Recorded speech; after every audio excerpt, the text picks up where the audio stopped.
rồi viên ở bục nâng mặt đáy ta môi ná bằng riêng con xoay bàn lọ chiềng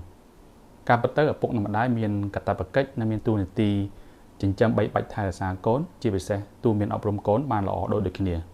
phần tay miềnចំណុចពិសេសមួយដែលឪពុកមានអធិពលច្រើនជាម្ដាយទៅលើកូនស្រីគឺឪពុកគឺជាអ្នកកំណត់ស្តង់ដារជីវិតឲ្យកូនស្រីក្នុងទំនាក់ទំនងគ្រួសារនិងជីវិតនៅថ្ងៃអនាគតទី1ឪពុកត្រូវតែធ្វើជាអ្នកគាំទ្រដ៏ស្មោះស្ម័គ្រចំពោះកូនស្រីមិនថាការសិក្សាការកំសាន្តចំណងចំណូលចិត្តឬក៏ការប្រកួតប្រជែងផ្សេងឪពុកត្រូវតែធ្វើជាមនុស្សទី1ដែលអបអរសាទរកូន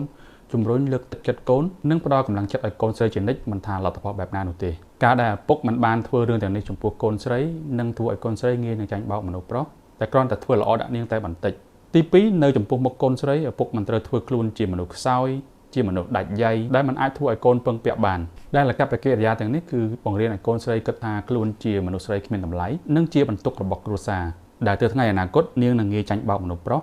ដែលគ្រាន់តែចិត្តល្អប៉ាវបាយនាងមួយពេលឬក៏ធ្វើអ្វីមួយឲ្យនាងតែបន្តិចបន្តួចនាងនឹងបាក់ចិត្តស្រឡាញ់ភ្លាមតែម្ដងចំណុចទី3ឪពុកត្រូវតែចំណាយពេលវេលានិយាយលេងជាមួយកូនស្រី